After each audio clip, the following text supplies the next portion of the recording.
Hi guys! Hello sa ating mga ka-morning kainan natin. So, ngayon hindi muna tayo kakain kasi nga kararating ko lang galing sa work. At sobrang nakakapagod talaga yung biyahe guys. Kasi wala yung usual na na sinasakyan ko kasi may nangyaring sunog sa sasakyan nila. Tapos sinuspende lahat ng mga bus na yun. So, kaya yun, na lang ako, nag-VR na lang ako. So, sobrang pagod kasi kailangan ko pang sumakay ng 3 beses para lang makauwi sa amin. So, anyway, nandito naman na ako. Ayun lang, gusto ko lang i-share sa inyo kung ano nangyari sa araw na to. Pero yun nga guys, yung nangyari kasi sa sasakyan talaga na, yung usual talaga na sinasakyan ko. Napag-alaman namin na na isa sa mga unit nila ay nasunog. Tapos, buti na lang yung mga pasahero ay nakalabas kaagad. At, grabe talaga. Pero alam nyo, yung usual talaga na sinasakyan ko, punong-puno talaga yan sila. So, minsan nga naiinis ako kasi alam niyo naman yung bus, 'di ba? Kahit punong-puno na yung mga driver, pinapapasok pa rin nila yung mga yung mga pasahero kahit wala naman ng hindi na natin alam kung saan na natin yung ilalagay yung iba, 'di ba? Pero yung ibang driver pa rin, hindi naman lahat pero yung ibang driver nagpapapasok pa rin sila, nagpapasakay pa rin sila ng mga pasahero kahit wala nang wala namang mapaglalagyan na. So, hindi ko lang alam, hindi ko pa na-confirm, hindi ko pa nakita kasi sabi lang sa akin ng isang driver ng tricycle kanina na sinakyan ko pa uwi na nasunog nga talaga. So, hindi ko pa na-confirm, tsaka hindi ko pa kasi napanood sa Facebook kung ano talaga yung dahilan ng pagkasunog nito. Pero ayun lang guys, sana kayo mag-ingat kayo sa lahat ng biyahe ninyo. Hindi talaga natin alam kung ano yung mga pangyayari, ano yung mga alam niyo yung mga susunod na pangyayari sa kapaligiran natin. So, dapat maging alerto talaga tayo.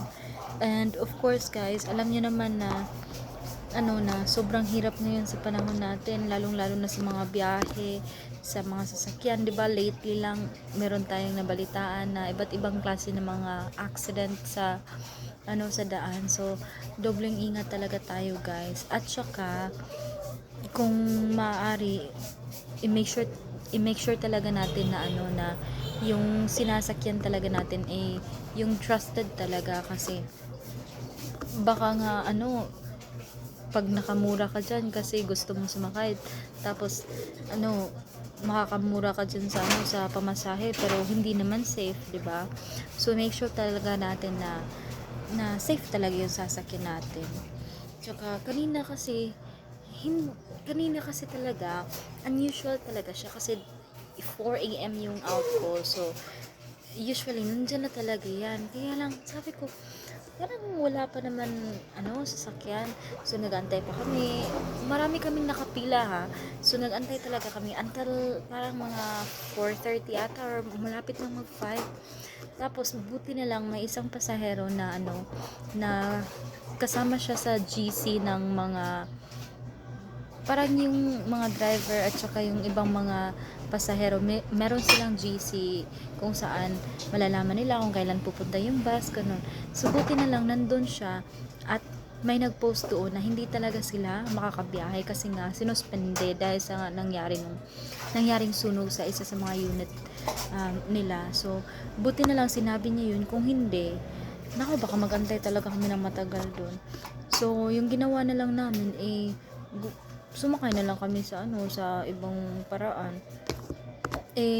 Maganda kasi talaga yun guys kasi isang biyahe lang ba from galing sa work ko papunta dito sa hindi naman talaga sa bahay namin pero yung sa crossing malapit lang sa bahay namin. So 40 pesos lang, one way lang siya talaga, isang sakayan lang, isang sakayan lang talaga. So kanina yung sinakyan ko, yung ginawa ko, nag 3 rides ako, 'di ba?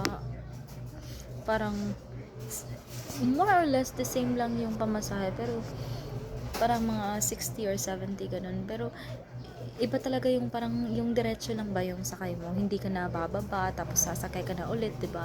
Nakakapagod kaya ngayon lang ako nakarating kasi sobrang pagod talaga sa biyahe.